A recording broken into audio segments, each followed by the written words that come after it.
Hello everybody. Today we are going to be sewing felt ornaments for the final episode of our craft project in the family-friendly holiday craft series. So let's get started. Of course, the base material for this project is felt, and I just use craft felt sheets from the craft store. These are readily available. And I also have embroidery floss, which is also readily available either in multi-packs or in individual color bundles, which are called skeins, just like in knitting. So then we're going to get shapes onto our felt, and you can use any objects to trace shapes like a cup, or these are cookie cutters. And I'm going to use a gel-based pen or a marker to draw around, and then I'm going to double up the layers of this felt so that you can cut out two pieces at the same time. Now, if you don't want to stuff these, you only need to cut one shape out at a time, and you can decorate them up in just the same way. But if you want them stuffed, you'll need two layers, and it really does come out best if you hold them tightly at the edges and cut around both layers at the same time. That way they're as symmetrical as possible.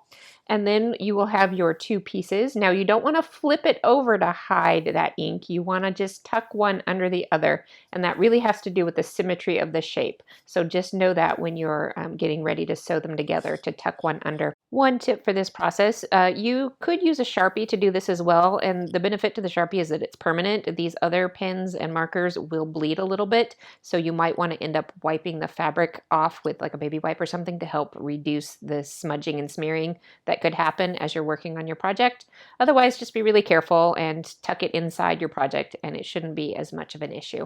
So I'm going to speed us up through the rest of this process and just kind of give you tips and tricks as we go along. And if you're not comfortable with sewing, stick to the very end, because I will talk about sewing tips, what needles are good, things like that, and different stitches. So if you are not a natural sewer, hang to the end and I've got you covered.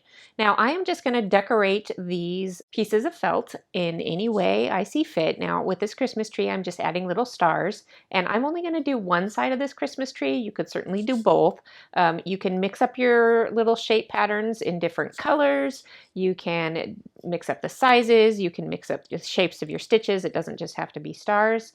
Let me pause there for a second. What I was doing here was measuring around the outside edge of my image, and in order to get enough thread to stitch the whole thing together, I usually measure around the whole entire perimeter of the image twice, and that should be enough for stitching the image together. Now I'm just using a whip stitch here to create a little pocket, and I'm not going to stitch 100% around the edge of the image. I'm going to leave a little gap towards the end, leave my needle and thread just hanging off my project, and then get to the stuffing part. And we'll see that here in a moment. And there we are. There's the stuffing. This is just recycled pillow stuffing from kind of a dead pillow from our house. You can buy this called fiberfill at fabric stores if you don't already have something like that that you can use, and that will be working just fine. But what's nice about these projects is that you can recycle fabric from old clothing, maybe old kids' clothing, and old pillows for stuffing and things like that, and you can make these upcycled instead of brand new projects.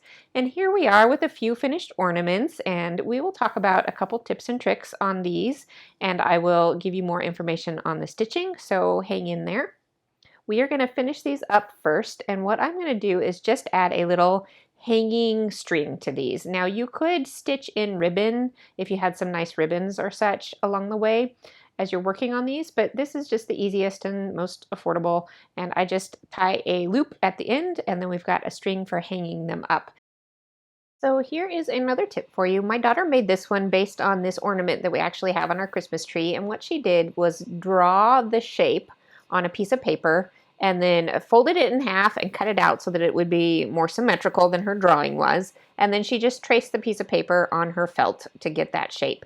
And she actually cut out other pieces of felt and sewed those on as decorations. So those red stripe, zigzag stripes and polka dots are actually felt.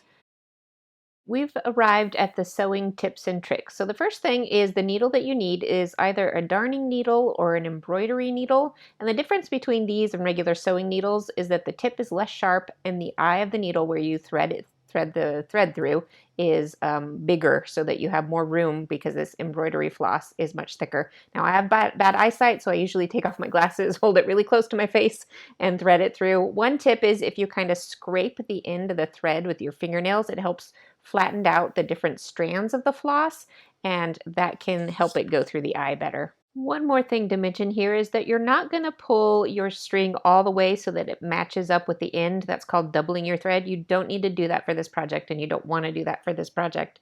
So just keep that tail that goes through the eye long, but not as long as the entire thread.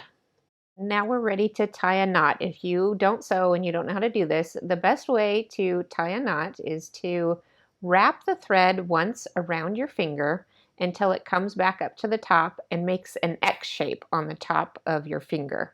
And then with your thumb, you're going to roll that thread off the end of your finger. And that's going to start making a loop and such in the back. It's a little hard to see here, but you're going to kind of grab where that loop is and then just pull the length of the thread as you squeeze that loop, and that ties it tight in a knot. And now we are ready to talk about different stitches that you can use to attach things or to decorate things. Now, I tend to start from the back of my project because that will keep the knot hidden inside my project. If you're doing a single layer, that won't be the case. You'll see the back, so you can decide what you want to do about that. Now, if your thread is starting to wrap up, especially when you have a really long piece, if it's starting to kind of wrap up on you, I will stick my fingers through the loop that it makes, and as I pull on the thread, that will kind of help it not tangle and make knots. So that stitch right there that I just did is kind of the in and out basic stitch that a lot of people think of. That's called a running stitch.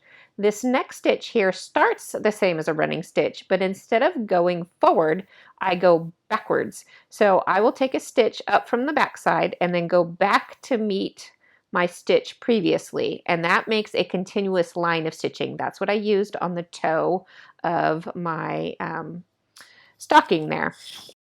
So here's the next stitch I used on my stocking. It's called a blanket stitch, and actually I kind of did my own modified version, but I will show you the official version here if you want to zoom in so that you can see everything. You're going to start your stitch with a little scoop of fabric, and then you're going to sew a straight line from the top down, and as you bring your needle down, you need to wrap your thread under your needle.